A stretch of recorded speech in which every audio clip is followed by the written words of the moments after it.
I will straight get into the nitty-gritty of the subject matter that we will discuss today. And I thought I would start this discussion with a fairly general question, which is that how do you see the opportunities and challenges of being a trade and industry minister in these days of months of global economic policy uncertainty and turbulence? Well, it is like Manthan. What was the original Manthan? Amrit to Manthan se hi nikla tha na. Absolutely. So I don't see, in fact, my late father had once told me that if everything was to be normal and everything was to go by the rules of ordinary business, or everything was to be normal, then probably you and I, both of us would be out of a job. I don't know about you. I would have surely be out of job. Well, I think the fact is that the world is certainly going through a churn. India is like an oasis in the desert, providing tremendous amount of confidence to our partners around the world.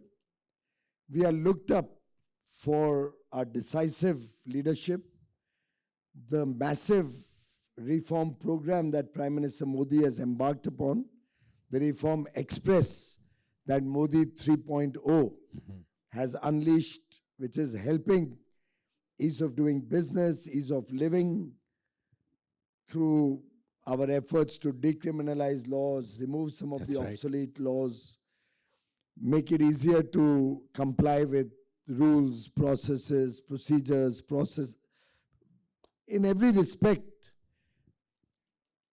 an effort to prepare India to engage with the world from a position of strength, full of confidence, building our own capabilities, and earning the trust of the world. The moment the world sees India as a trusted partner, they wish to do a trade deal with us, they wish to have us in their global value chains, they wish to have Indians working in their corporations, in their countries, peace-loving, very, very sober. Indians tend to engage with local communities in a very simple way. We are not a threat to anybody's culture, to any local flavor. And therefore, today, 140 crore Indians are loved, they are respected, and they are trusted across the world. And that is our strength today. And I'm technically supposed to be immobilized right now. Yeah. But the need of the hour is such there's no choice. Absolutely. Look at just the day today in the context of international engagements. Yeah. Of course, after a cabinet meeting in the morning, there have been a series of engagements starting from the Gulf Cooperation Council, the GCC, 6-nation Middle East countries, and India launching our free trade agreement negotiations. We already have Oman and UAE. The other 4 would also like to have an FTA, so we're going to do a collective FTA of all 6. We decided to launch negotiations, and they were a little amazed at my suggestion that we should conclude it in about a year's time. Oh, one year. It'll take a longer time, but I said, beyond a year, then we'll get more controversies than collaborations. Okay. Soon after that, I had an engagement with the whole team of negotiators from Israel who have come down to India and were doing the negotiations in Vanijya Bhavan. I had invited them for a cup of coffee to hear from them how the negotiations are going on. I had the IBM chairman meet me after that to discuss the changing times, the impact of technology, how applied AI can help India to evolve, what we need to do for skilling, and he's offered to even open a skilling center in India, in Mumbai, for for AI skills at 3 levels for our young men and women in Mumbai. We'll be happy to do it in Delhi also soon. Sure. Then I had Christopher Woods from Jefferies come over to meet Okay. me. Okay. In between, I had a startup from Germany, Flexibus, who runs the unicorn and runs shared transport, mobility, shared public transport. After that, addressed CII Absolutely. on a global competitiveness readiness Yes. framework to make India ready to compete with the world through export competitiveness and quality being at the centerpiece of that. I'm Thank here, you. and from here I rushed straight to a VC with my Chilean counterpart. Yeah. And we'll hopefully conclude a free trade agreement soon with Chile. Yeah. And the critical element is critical minerals. Yeah. Just to share with you one day in the Commerce Absolutely. Minister's life of India. Yeah. Can I ask you? And there are many other meetings, internal, departmental, in between, I'm not even talking about. The only person unhappy in this whole process is my doctor. It would be great, but don't worry, it look bad. No, not at all. Not at all.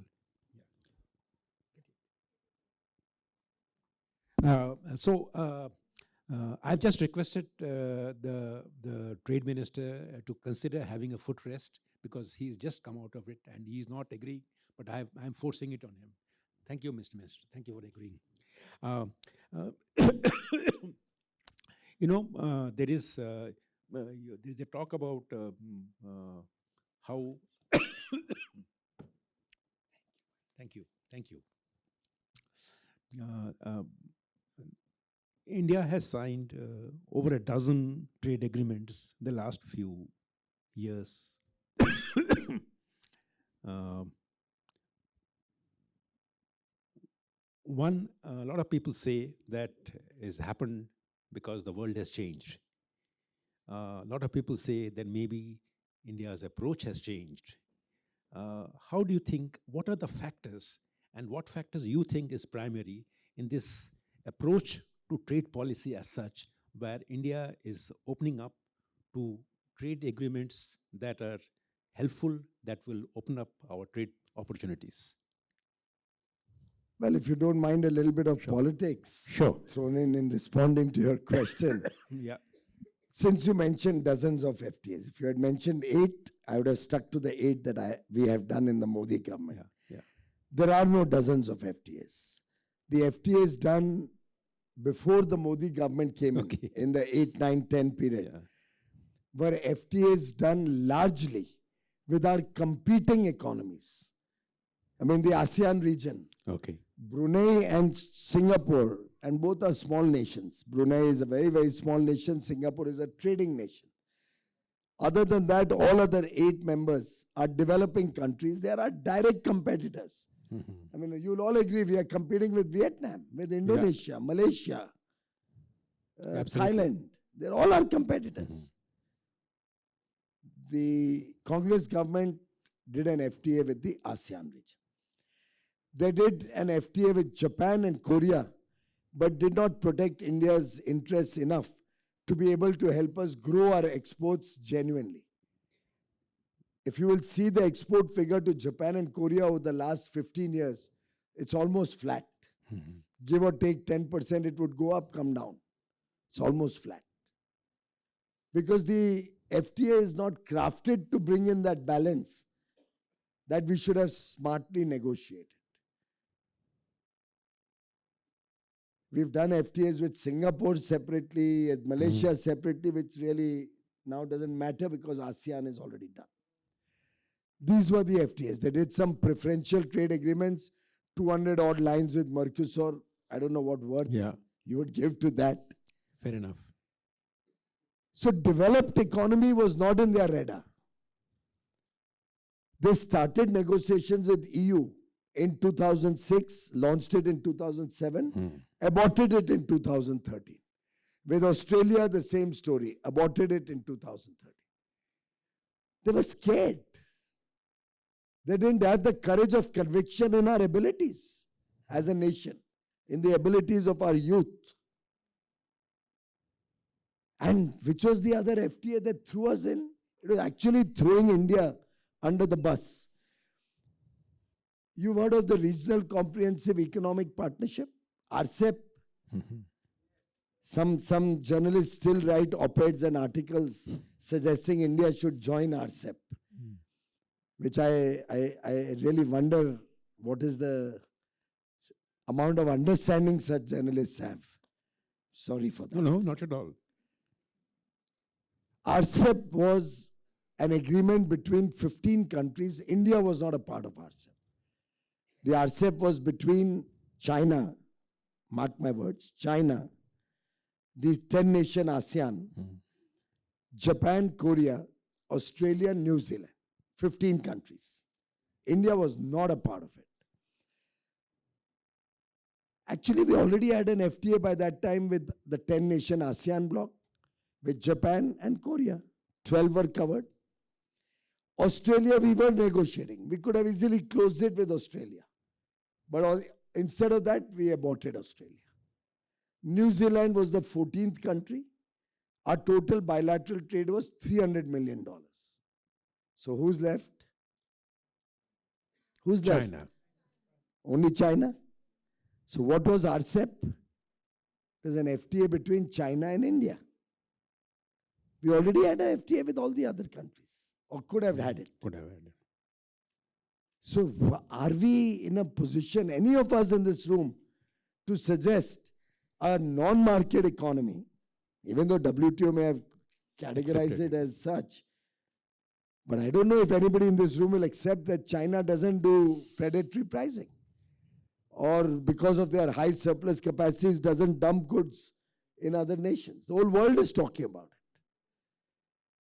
So we were effectively thrown under the bus, as I said, to do an FTA with China. It's fortunate that the people of India defeated the Congress in 14, and with them their partners, the DMK and Trinamool Congress and Samajwadi Party all went out of government. And Prime Minister Modi came into government so that he could talk to stakeholders. I personally have had 200 meetings across the country with associations, with sectoral interests, with industry. Will you believe if I tell you only 3 engagements, people said we should join RCEP. 197 said, for heaven's sake, save us from RCEP. Okay. And on 4th November 2019, Prime Minister Modi had the courage to stand before the world community and say India refuses to join RCEP.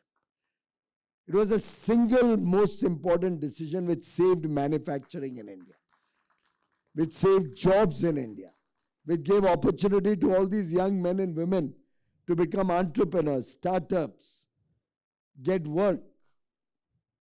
Otherwise, we would all have been salesmen and salesgirls selling Chinese goods in India or imported stuff in India. And look at the mindset of the Modi government. As was just mentioned by Sailesh, the 8 FTAs are all with developed economies. Mauritius is not yet a developed economy, but Mauritius is a financial services and tourism center, not a threat to us. As it is 60% of the population, there is people of Indian origin. Every other country has a high per capita income.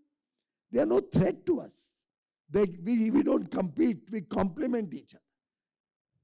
We have a clarity in our vision that we want to expand the market because no country has become a developed nation without engaging with the world. And we want to open the doors to greater engagement. We want to open markets. Today, 2/3 of global market is open for our businesses. Okay. Imagine what a thrust it will give to manufacturing.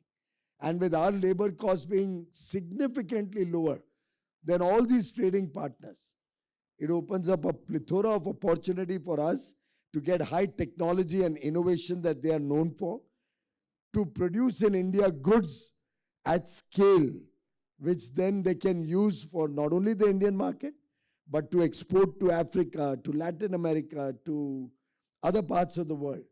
And having opened up so many markets, India is now ideally poised to be a part of global value chains. And given the immense trust that the world has in all of you, That's right. given the decisive leadership that India offers to the world, given Prime Minister Modi's stability and political uh, good governance that he brings to the table, the demographic dividend that young India presents, the democratic principles, the rule of law, which promises or comforts investors that they'll never be discriminated against. The fact that we have a vibrant judiciary, we have a powerful media to keep everybody in check. This potent combination is today India's greatest strength. So, and that is what you think is really sort of has led to these. That's very. How do you think the 8 trade deals that the Modi government has concluded? How is industry responding to it? Do you think would you as a government would you like the industry to respond it in a certain way? What are the expectations, and are there any gaps? Well, it's a story of a glass half full. I'm really grateful to industry for their support. After all, when we do any FTA, we discuss with all stakeholders, understand what they want to protect, what is their offensive interest, what is their defensive interest. We ensure that we protect the interests of our farmers, our fishermen, our MSMEs, our startups. You balance all interests and make sure that you get what you want best from the FTA. That's right. There are, I can assure you, only a win-win out of every FTA that we have done. Every trade deal that we have done is in the interest of India, protects our defensive interests in toto, on record with full confidence and responsibility and courage of conviction at my command. I can say every single FTA has been done to protect our sensitive interests, ensure that we don't compromise at all on anything what is good for India, and yet open up opportunities for our business, our industry, our youth, our women entrepreneurs, our startups, our MSMEs, our fishermen, our farmers. And I think they've come up to speed very well. We've doubled our trade with Australia and UAE in the short span that the FTA has been on. Okay. Many of the FTAs are in the process of coming into effect. EFTA just came into effect on 1st October. It's too early. Yeah. UK, we are expecting sometime in April. Oman, we are expecting sometime in April to come into effect.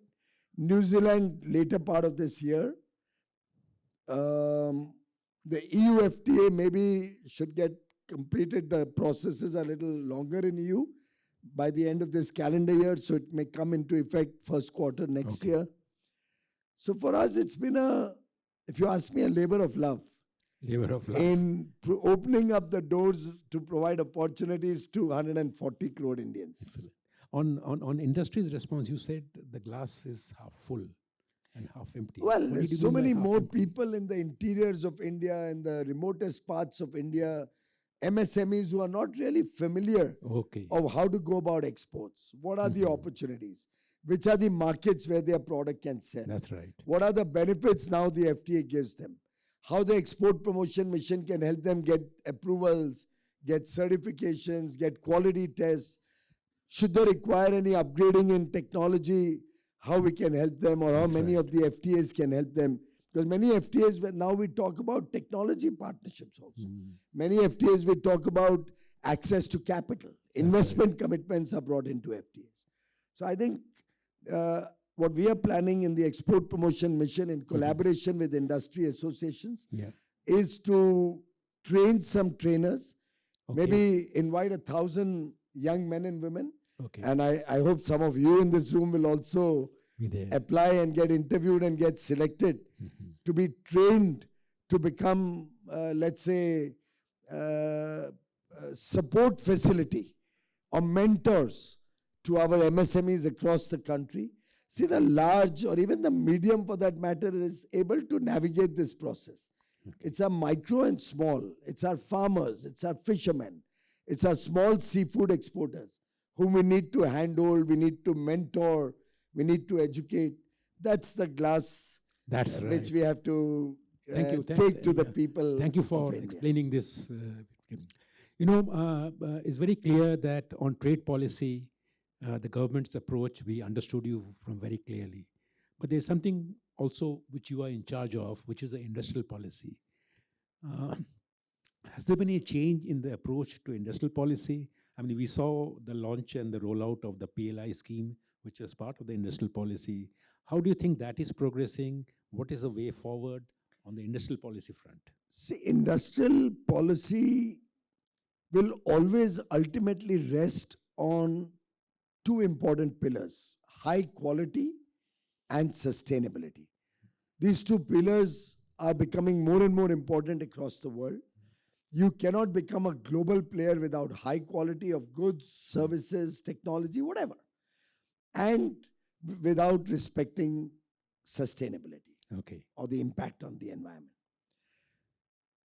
Along with that, our PLI schemes, our various efforts like in semiconductors and other technology industry, we are giving some support from the government to kickstart it. PLIs were given to kickstart manufacturing at scale for Indian and global markets. We have come out with a 1 lakh crore innovation fund to support research and development and make India a country of innovators and deep thinkers.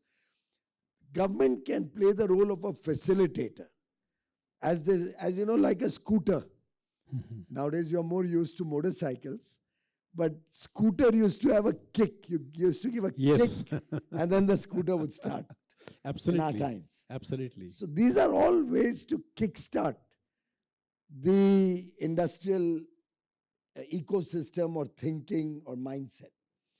Ultimately, our competitiveness, our innovative thinking, our entrepreneurial abilities, the high quality of goods that we produce, these are going to determine our success stories. I have absolutely no doubt. The world is going to be open for us now. The world wants to engage with India. In many cases, buyers will help us also to improve our quality or competitiveness, because they recognize that working with a trusted partner like India is important for their competitiveness, for their ability to capture world markets. There is a lot of talk going on, at least in the commentariat, on what should be our approach to investment from China. There is this press note 3, which subjects investment from all neighboring countries to review on a case-by-case basis. What is, you are the industry minister, what's your approach to investment from China, and what should be the way forward? Press note 3 was brought in to safeguard Indian industry, Indian businesses from opportunistic takeovers. That's right.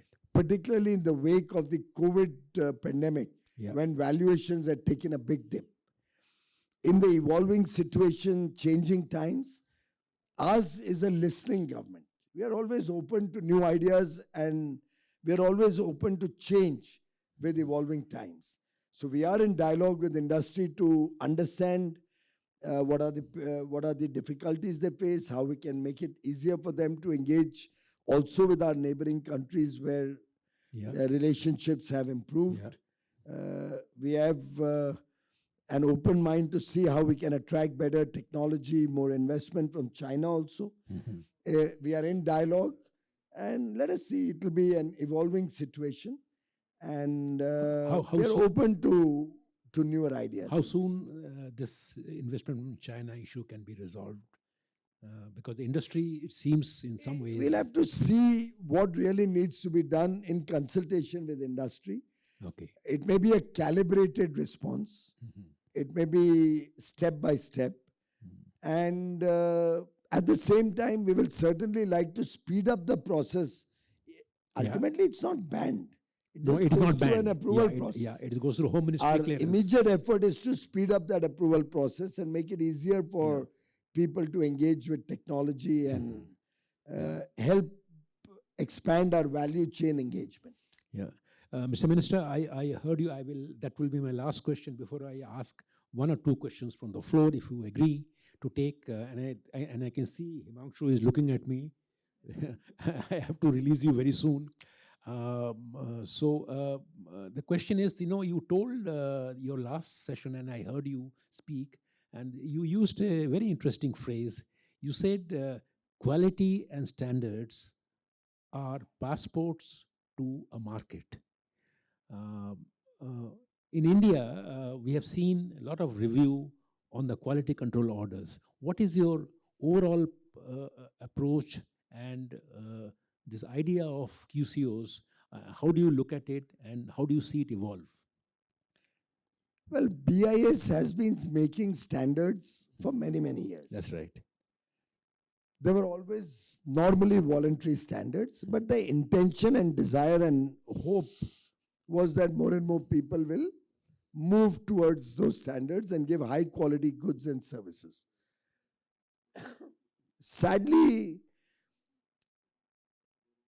thanks to some of the steps taken by the previous government in terms of reducing our import duties very significantly in the 2007-8 to 14 period, we had a huge influx of Chinese goods or substandard goods at very low prices coming into India during that period.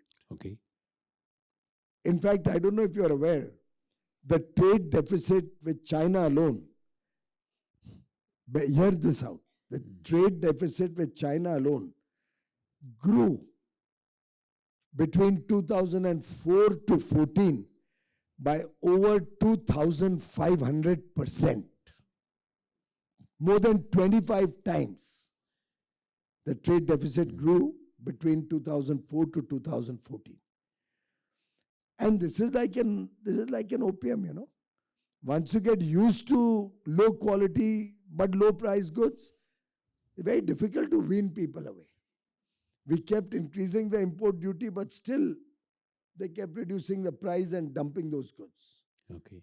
And in a WTO world, where we have accepted MFN and we have accepted open market policies for all countries, other than taking action through price control or through minimum import price or licensing, which you can do in occasional products, you can't do it across 12,000 HSN codes.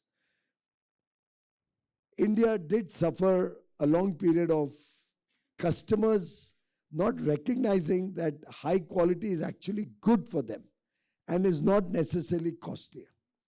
I personally believe quality doesn't come at a cost. Quality, in fact, comes at lower cost over a sustained period of time, particularly when you see the value proposition. So if I was to buy a pair of shoes which lasted me 6 months and it was half the price, but if I was to buy a pair of shoes which lasted me 8 or 9 years, and I think this shoe is probably at least 7 or 8 years old, obviously quality is better. Absolutely. Even though may have been slightly costlier at that point of time. But as scale improves and increases, even the quality comes at a lower price. The quality control orders were largely being issued to inculcate that quality, safeguard our consumers' interests. It was not a non-trade barrier. Okay. The intention is not to stop any imports.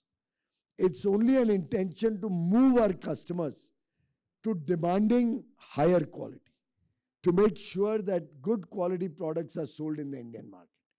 And I'm happy that it has started having an impact, so much so that in some cases we've been able to withdraw the quality control order, having created a situation where by and large now you can get goods of good quality in those products in the market.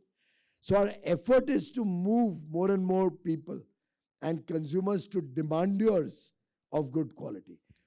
The young children here will not know, but some of us older persons would remember the old days when you went to a market, you would always ask, Bhaiya jara export quality ka maal dikhana. Am I wrong? Absolutely. हम जाते थे ना दुकान में जब भैया पुराना time में एक्सपोर्ट क्वालिटी का माल दिखाना. क्यों? क्योंकि देश में दो क्वालिटी बिकती थी. There was an export quality and there was a quality we were relegated to being subjected to or using. Absolutely. Our effort is that country should have only one quality, and that should be good quality, because there is no bigger stakeholder than 140 crore Indians. Absolutely. Absolutely. One quick. And it's not a new thing. Prime Minister Modi from 2014 has stressed on quality. In 14, he said we should work on the principle of Z, zero effect, zero defect. That's right. When Parliament started the last session, his opening remarks, he spoke of quality. In the Rajya Sabha, replying to the President's debate on the President's motion of thanks, he spoke of quality. In his Man Ki Baat in January, he spoke on quality. Every single opportunity the Prime Minister gets, he tries to drive people's attention and involve people of India to focus on quality. Yeah, one quick question and a quick answer. How soon you think you will be resuming your trade talks with the US? Well, as soon as there's more clarity in the situation. Okay, okay.